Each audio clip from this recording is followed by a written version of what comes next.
참으로 좋으신 아버지 하나님, 어떠한 상황이든 포기하지 않는 저희들 되게 하여 주시옵소서. 절망 가운데 소망을 바라보는 저희들 되게 하여 주시옵소서. 좌절 가운데서도 희망을 선포하는 저희들 되게 하여 주시옵소서. 우리의 부족함 때문에 아버지 앞에 우리를 낮고 천한 자라 여기는 자 없게 하여 주시옵소서. 아버지께서 그 아들의 핏값으로 우리 한 사람 한 사람들을 사셨음을 잊지 않는 저희들 되게 하여 주시옵소서. 오늘 하루도 소망 가운데 승리하는 삶 살게 하실 줄 믿사옵고 예수님의 이름으로 감사하며 기도드렸사옵나이다. 아멘. 찬송가 313장입니다.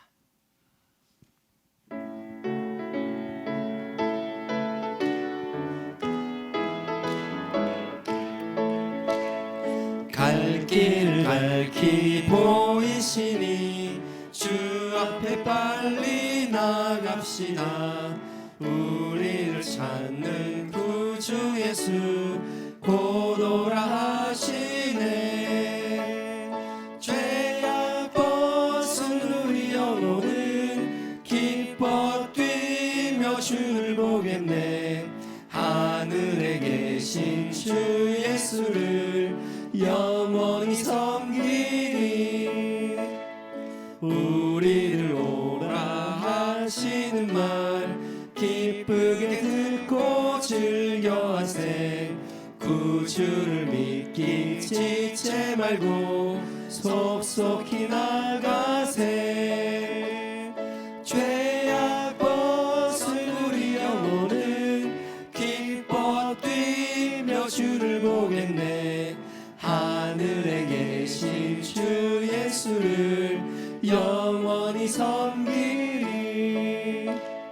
주 오늘 여기 계시오니 다 와서 주의 말씀 듣세. 듣기도 하며 생각하니 잠이 치시오나. 죄악 벗은 우리 영혼은 기뻐 뛰며 주를 보겠네. 하늘에 계신 주 예수를 영원히 섬기리. 아멘. 오늘 말씀 에스겔서 37장입니다. 에스겔서입니다. 시편 잠언 뒤쪽에 있습니다. 이사야, 예레미야, 에스겔, 다니엘 이렇습니다. 에스겔서 37장 구약 1209페이지입니다. 구약 1209페이지입니다.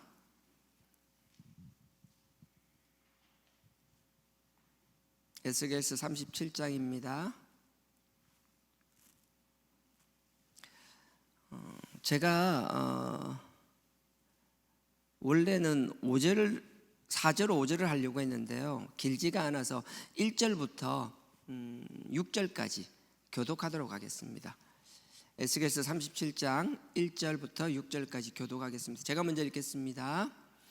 여호와께서 권능으로 내게 임하시고 그 신으로 나를 데리고 가서 골짜기 가운데 두셨는데 거기에 뼈가 가득하더라. 나를 그 뼈 사방으로 지나게 하시기로 본적 그 골짜기 지면에 뼈가 심이 많고 아주 말랐더라. 그가 내게 이르시되 인자야, 이 뼈들이 능히 살겠느냐 하시기로 내가 대답하되 주 여호와여, 주께서 아시나이다.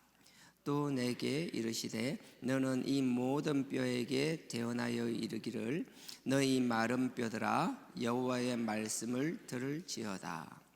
주 여호와께서 이 뼈들에게 말씀하시기를 내가 생기로 너희에게 들어가게 하리니 너희가 살리라. 같이요. 너희 위에 힘줄을 두고 살을 입히고 가죽으로 덮고 너희 속에 생기를 두리니 너희가 살리라. 또 나를 여호와인 줄 알리라 하셨다 하라. 아멘. 에스겔서 같은 경우에는요, 여기 뭐 하나 끼워 놓으시고 앞에 1장 한번 잠깐 보실래요? 에스겔서 1장 1장에 이렇게 시작합니다. 1장 1절에 제40년 4월 5일에 내가 그발 강가 사이 사로잡힌 자 중에 있더니 하늘이 열리며 하나님의 이상을 내게 보이시니, 에스겔이 나이가 이제 이렇게 30세가 되었다라는 거예요. 30살이 되었는데 그때 이런 일들이 일어났다라고 이야기하면서 2절에 여호야긴 왕의 사로잡힌 지 5년 그달 5일이라.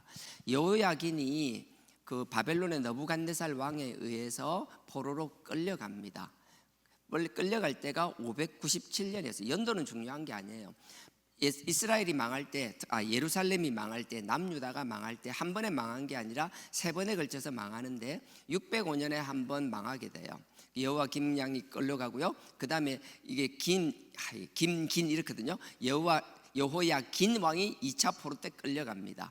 그리고 3차 포로 때 완전히 망하게 되죠. 시드기야 왕이 끌려가서 완전히 망하게 됩니다. 무슨 말인가 하면, 실제로는 586년 뒤에, 조금 뒤에 나라가 망하지만 나라가 망한 것과 다르지 않은 상태였다라는 거예요. 그러니까 이 뭐라 그래요? 죄송합니다. 새벽에 진짜 말이 안 나와요. 산소 호흡기를 달고 있는 것처럼 살아있는 것 같지만 살아있지 않은 상태였다라는 얘기를 하는 거예요. 완전히 이게 죽어 있다라는 거예요. 죽어 있는 것과 다른 바가 없는, 진배 없는 그런 상황이었어요. 자, 이 상황을 염두하고요. 37장 다시 가겠습니다. 자, 37장 오늘 본문이 그런 거잖아요. 하나님께서 에스겔에게 말하는 거예요. 골짜기에 데리고 갔어요. 골짜기에 데리고 갔는데 골짜기에 막 마른 뼈가 이미 죽고 나서 완전히 말라 비틀어진 것, 뼈만 남은 것들이 가득했다라는 거예요. 다 가득한 상황인데 그때 하나님께서 에스겔을 통하여 뭐라고 이야기해요? 이 뼈들이 살아나겠느냐? 지금 너네들이 나라가 이런 마른 뼈와 같이 다 죽어 있는 상태인데 살아날 수 있을 것 같아? 라고 물어보는 거예요. 그러니까 에스겔이 뭐라고 얘기하는가 하면, 모르겠습니다. 하나님이 아시지요. 하나님 말고 누가 알겠습니까? 그게 3절이에요. 그가 내게 이르시되 인자야 이 뼈들이 능히 살겠느냐 하시기로 내가 대답하되 주 여호와여 주께서 아시나이다. 주님만 아신다. 나는 모르겠어요. 어떻게 될지 모르겠어요. 오늘 이 이야기를 하는 이야기는요, 우리가 어떤 상황이든 간에 좀 포기하지 않았으면 좋겠다라는 거예요. 근데 사람을 포기하게 하고 절망 가운데 빠뜨리는 게 의외로 사람의 말이에요. 죽이는 말이 있고 살리는 말이 있는데 제가 요즘 느끼는 거예요. 참 죽이는 말을 많이 해요. 살리는 말을 해야 되는데 내가 왜 자꾸 죽이는 말을 많이 할까 생각해 보면 내 마음이 죽어 있어서 그래요. 결국 마음에 가득한 게 입술로 나오는 거거든요. 근데 이게 뭐라도 합리화할 수 없는 거예요. 객관적으로 보면, 상식적으로 보면 당연히 그럴 수밖에 없다라고 생각하지만 아니요. 세상적인 논리는 그런 것 같고 물리적으로는 그런 것 같지만 그거를 넘어서고 죽은 마음을 살리는 게 하나님의 능력이고 하나님의 영인 줄 믿습니다. 말로는 이렇게 선포하지만 내가 선포하는 말이 내 삶에 적용이 안 되고 내가 하나님 앞에 그렇게 살아나가지 못하고 하나님이 내 안에 들어와서 그 성령이 나에게 살아 역사하지 못하기 때문에 제가 지금 이런 말을 자꾸 하는 거예요. 근데 하나님은 너 핑계 댈 필요 없다라는 거예요. 너 이거 마른 뼈다구 같은 거 살아날 것 같아? 언뜻 하나님의 종이라도 살아날 수 있다고 말을 못하는 거예요. 우리가 믿지 못하고 선포하지 못하고 살아나지 못한다라고 한다 한들 하나님이 못하시는 건 결코 아니라는 거예요. 하나님은 하실 수 있는 분임을 믿습니다. 그러니 우리가 신앙생활을 한다는 건, 하나님의 백성으로 자녀로 살아나간다는 건 말로만 믿고 머리로만 믿는 것이 아니라 믿는 대로 살아나가는 게 중요하다는 거예요. 그렇게 나가지 못한다면, 우리가 전적으로 믿고 그렇게 살지 못한다면 우리가 하는 말은 공허한 메아리로 끝날 수 있다는 거예요. 이게 적절한 예가 될지 모르겠는데요, 어떤 분이 어려운 가운데서도 이 어머니가 자녀를 미국으로 유학을 보냈어요. 넉넉한 형편은 아니지만 정말 큰 마음 먹고 결심해서 미국으로 유학을 보냈어요. 근데 미국으로 유학 가면 그 힘들게 보냈으니까 열심히 공부하고 하면 얼마나 좋겠어요. 물론 그런 사람들도 있지만 의외로 많은 사람들이 유학 가면 처음에는 부푼 꿈을 안고 갔지만 막상 현장에 가게 되면은 누군가는 정말 돈이 넉넉해가지고 막 풍족하게 살면서 좋은 집에 좋은 차에 학비에 아르바이트도 안 하고 돈을 펑펑펑 쓰면서 그렇게 공부하는 사람이 있는 반면에 또 누군가는 집에서는 정말 힘들게 보내줬음에도 불구하고 그 돈이 현지에서는 큰 가치가 없기 때문에 내 학교 마치고 나면 아르바이트 해야 되고 밤에 일해야 되고 틈만 나면 또 일해야 되고 공부에 대한 집중하기도 힘들고 차도 제대로 없어가지고 뭐 대중교통을 이용해야 되고, 미국은 대중교통을 이용한다라는 게 대중교통이 어느 정도는 대도시 이야기지 지방에서는 아예 상상도 안 되는 일이니까요. 그러면 어디서 뭐 조그마한 거 금방 차가 고장나도 이상하지 않을 만한 그 낡은 차를 해서 겨우겨우 생활하고 이런 사람들도 의외로 많다라는 거예요. 근데 그렇게 하다 보면 그게 만족되고 소망이 있다라면, 하나님이 주신 명확한 사명감이 있다라면 그 가운데서 힘들어도 힘을 내고 집에서 보내주신 어머니 생각하고 부모님 생각해서 열심히 하는 사람도 있지만, 또 의외로 많은 사람들은 그 힘든 상황을 합리화하며 주변에서 또 좋지 않은 친구들과 어울리기도 하고 그냥 술을 먹기도 하고, 그 정도면 또 괜찮을 수 있어요. 뭐 20대 유학 가서 그럴 수 있다지만 또 술을 넘어서서 마약에 손을 대는 경우도 있고, 호기심에 마약에 잠깐 손을 대지만 이게 어느덧 중독이 되어 버리기도 하고, 집에서 가끔 이제 예전에 집에 막 전화도 하다가 이제 집으로 연락하는 것도 뜸해지게 되고, 한 달에 한 번, 두 달에 한 번, 어쨌든 1년에 뭐 한두 번 뭐 이런 식으로 하다가, 그리고 막 마약에 취했고, 그리고 마약만 취한 게 아니고 그러다가 보니까 또 친구 차를 빌려가지고 운전하다가 중앙선을 넘어가지고 마주오는 차와 크게 부딪혀가지고 사고가 나기도 하고. 근데 오늘 이야기하려고 하는 친구 이야기가 지금 내가 이야기했던 이 이야기예요. 유학을 갔는데 좋은 케이스가 아니라 안 좋은 케이스로 빠진 거예요. 안 좋은 친구들 사귀고 술 마시다가 마약에 손을 대고 중독되고 친구 차 빌려서 막 취해서 운전하다가 중앙선 넘어서 마주오는 차와 부딪혀가지고 정신을 잃어버렸어요. 그리고 나서 눈을 떴어요. 얼마만큼 기절해 있는지도 몰라요. 하여튼 눈을 떴어요. 눈을 뜨니까 병실이었대요. 병실인데 보니까 뭐 큰 수술을 한 거예요. 하반신 마비가 되는 영구 장애를 가지게 된 거죠. 그러니까 이게 허리 밑으로가 아니라 가슴 밑으로 전혀 못 쓰게 되는 그런 사고를 당한 거예요. 그래서 어느 정도 회복 기간이 지나고 한참 시간이 지났는데 이제 집으로 전화를 한 거예요. 오래간만에 집으로 전화하니까 어머니가 받으신 거예요. 근데 차마 자기 이야기니까 이걸 얘기를 못 하는 거죠. 근데 어머니한테 전화를 해가지고 자기 이야기인 것처럼, 자기 이야기는 못하고 마치 친구 이야기인 것처럼 이야기한 거예요. 어머니, 뭐 이런저런 이야기하다가 이렇게 엄마, 그래서 친구 중에 한 명이 이렇게 유학 와가지고 적응을 잘 못해서 뭐 좀 좋지 않은 친구들도 사귀게 되고, 그러다 보니까 술도 하고 또 마약에도 손을 대고, 그러다가 친구 차 빌려가지고 막 운전하다가 큰 사고가 나가지고 하반신 마비가 됐어. 하반신 마비가 됐는데 이 친구가 고민이 너무 많아. 제대로 학업도 마치지 못하고 많은 돈만 여기 들고 다시 돌아가면 이게 제대로 자기 삶을 살 수 있을지, 그 다음에 이거 뭐 하반신, 그러니까 허리 가슴 밑으로 못 쓰니까 이게 뭐 주변에 집 형편도 좋지 않은데 아이고 집에 도움은 될지, 짐이 되는 건 아닐까, 참 이런 걱정이 참 많네. 그러다가 물어본 거예요. 엄마 생각은 어때? 이렇게. 엄마가 바로 대답을 못하고 한참을 생각을 하다가 참 힘들겠다. 그렇게 돌아오면 부모님이나 주변 사람들도 참 힘들어 할 텐데, 아유 참 그러네, 아유 그렇게 살아서 뭐 할까, 이런 그냥 말을 툭 던진 거예요. 그러고 나서 어머니가 또 뭐 이렇게 수습을 했죠. 말을 또 하고 미안해서 수습을 했는데, 그렇게 하다가 통화를 하고 아들이 알겠어 하고 나서 이렇게 안부를 전하고 전화를 끊었어요. 그리고 나서 이렇게 며칠 뒤에 이제 미국에서 연락이 왔었어요. 그 아들이 자살했다고. 이게 제가 이게 좀 무거운 얘기를 하는 건, 이게 코스타라고 이렇게 선교 대회처럼 있거든요. 유학생 선교 대회 있는데 거기서 나온 이야기인데, 이 당사자, 이 학생의 그 선생님이었던 분이 그 이야기를 접하고 나서 교직 생활을 정년까지 안 가고 중간에 마무리하고 하나님 일을 하게 된 계기가 된 사건이라고 이야기하더라고요.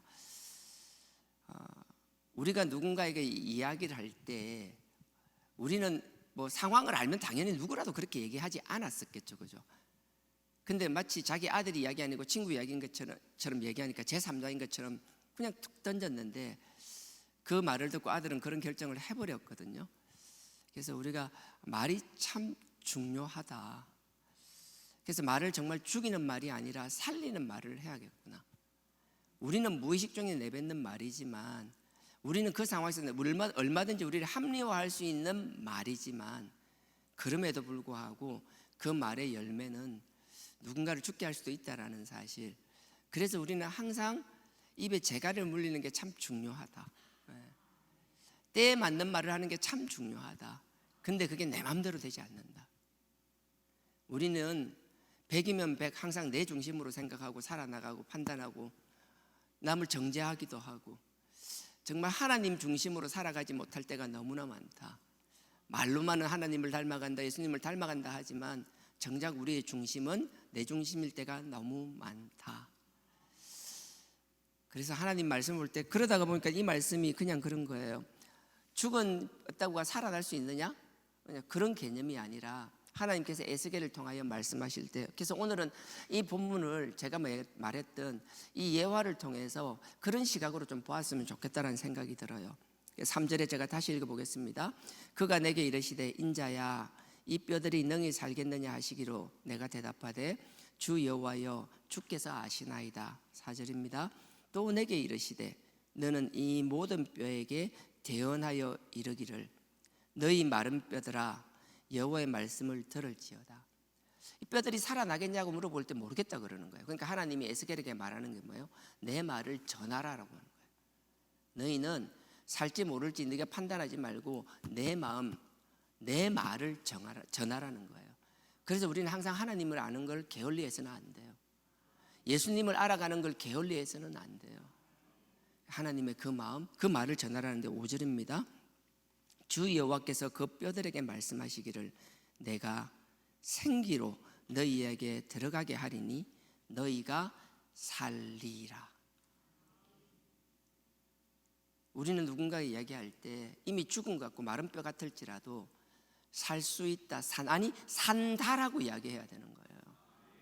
우리 마음이 평소에 이렇다면 어떤 상황이든, 이게 내 자녀의 문제든 제3자의 문제든 상관없이 우리는 살리는 말을 하는 사람이 될 줄 믿습니다.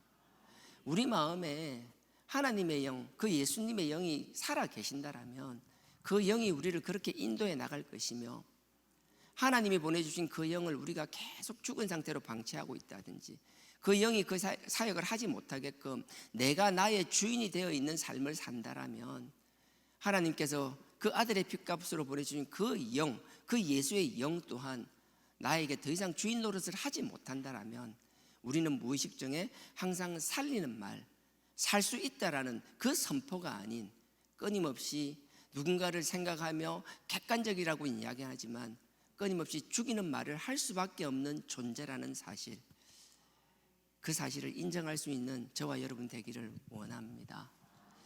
그래서 히브리서 4장 12절 한번 봐보실래요? 하나님의 말씀은 살았고 라고 하잖아요. 하나님의 말씀을 살았으니까 하나님의 말씀만 살았냐? 아니에요. 우리가 그 하나님의 백성되고 하나님의 자녀 되었다라면 하나님의 말씀이 살아있는 것처럼 우리의 말도 살아있어야 될 줄 믿습니다.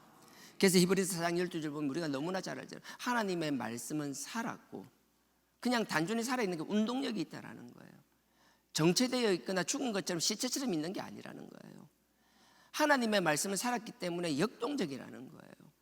우리가 하나님의 자녀가 되고 하나님의 백성이 되었다라면 우리의 말은 누군가의 마음을 건드리고 자꾸 그들이 꿈틀거리게 하고 죽은 세포도 살리며 죽은 신경도 살리는 것처럼 자꾸 사람을 일으키는 말이 되어야 되는 거예요. 죽이려는 칼과 같은 자극이 아니라 살리는 자극이 되어야 된다는 거예요. 히브리서 4장 12절입니다. 356페이지네요. 하나님의 말씀은 살았고 운동력이 있어서 좌우의 날선 어떤 검보다도 예리하여 혼과 영과 및 관절과 골수를 찔러 쪼개기까지 하며 또 마음의 생각과 뜻을 감찰하시느니라. 이 말을 다르게 하면요, 하나님의 말씀 이런 것처럼 하나님의 말씀은 예리한 칼이라 하잖아요. 칼은 예리할수록 부작용이 작아요. 죽이는 칼이 될 수도 있지만 살리는 칼일 때도 마찬가지예요. 우리 그렇잖아요. 수술하면 이제 최소 절개술 이렇게 얘기하잖아요. 할 수만 있으면 작게 절개라고, 할 수만 있으면 칼의 상처가 작게 되는 게 요즘 현대의학이 발달할수록 그렇게 되잖아요. 그래서 요즘은 로봇 수술을 좀 구멍 하나 뚫어서 한다, 흔적도 안 남을 만큼 수술한다, 이런 이야기들을 하잖아요. 이거는 세상의 의학의 기술이 아니라 하나님의 말씀의 원리도 동일하다라는 거예요. 우리는 죽이는 칼이 아니라 살리는 칼이 되어야 될 줄 믿습니다.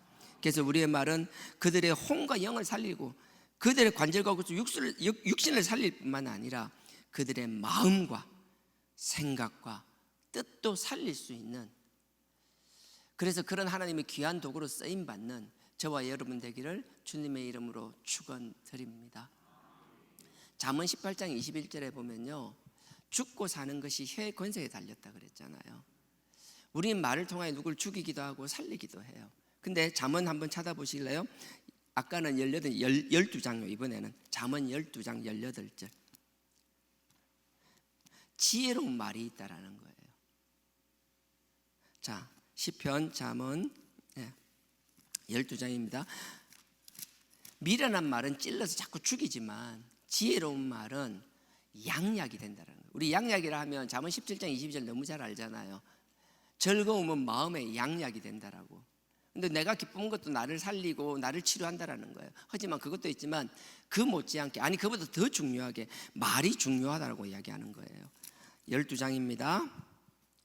잠언 12장 18절입니다. 922페이지네요. 922페이지입니다. 제가 읽겠습니다.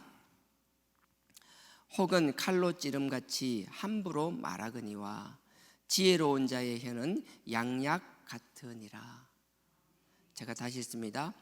혹은 칼로 찌름같이, 이 혹이란 말은 없어요. 원래 성경에 없는데 그냥 붙여놓은 거고요. 개역 성경에만 칼로 찌름같이 함부로 말하는 사람이 있는 반면에, 이건 칼로 난도질한다 그러죠.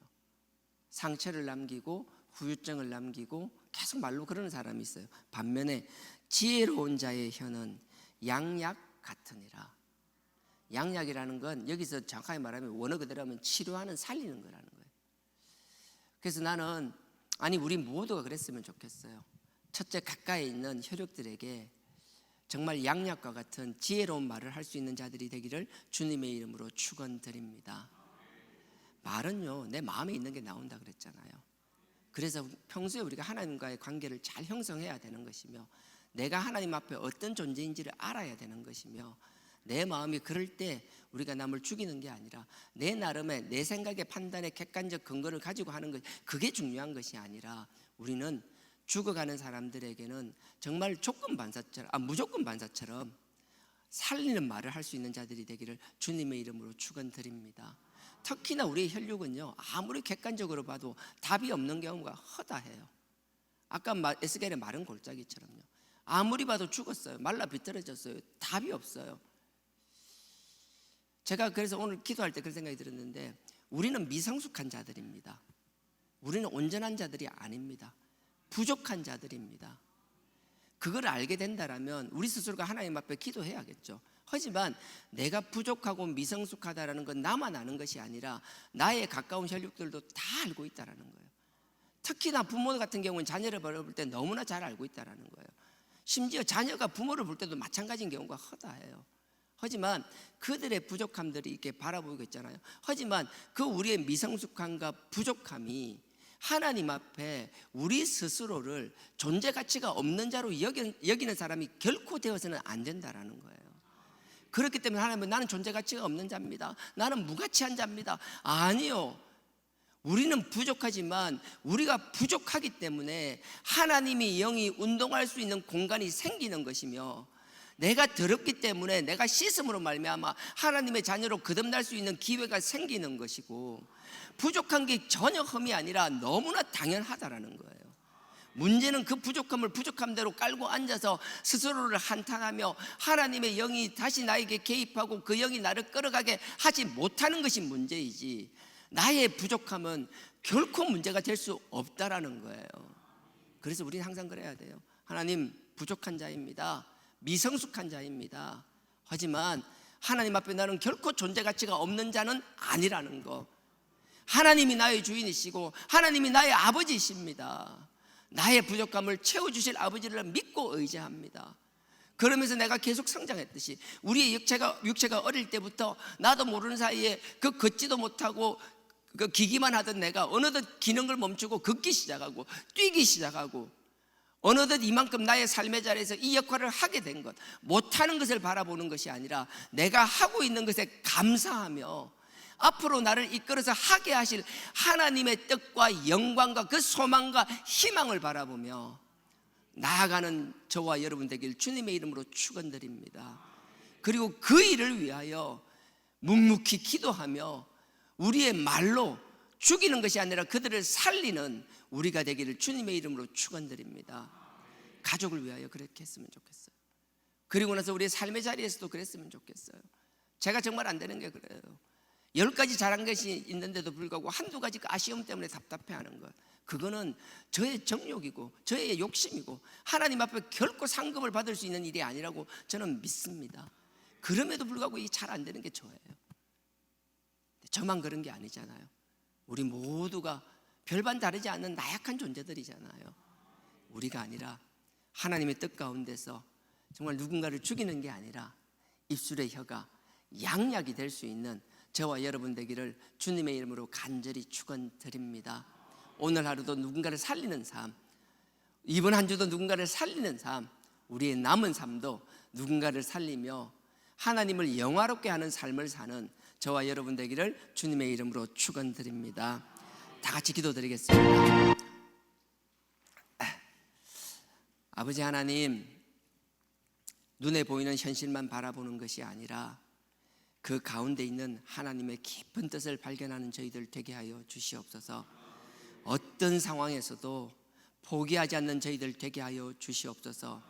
아버지께서 주신 그 귀한 생명, 아버지의 뜻 가운데 아버지의 영광의 도구가 될 줄 믿사오니 그 믿음과 소망으로 우리의 마음과 우리의 말의 혀가 그들에게 양약이 되는 선한 말만 하는 저희들 되게 하여 달라라고 이 시간 다 같이 주여 삼창 부르시고 기도드리시겠습니다.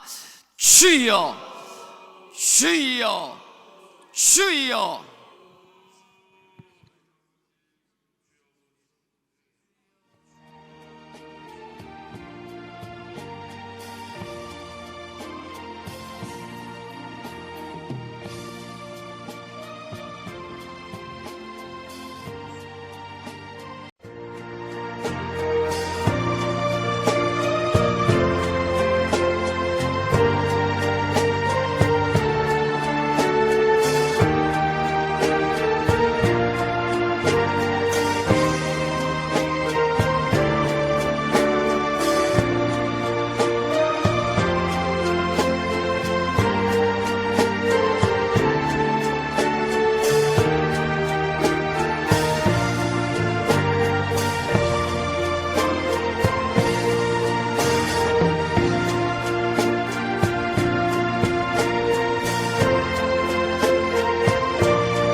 주옵소서.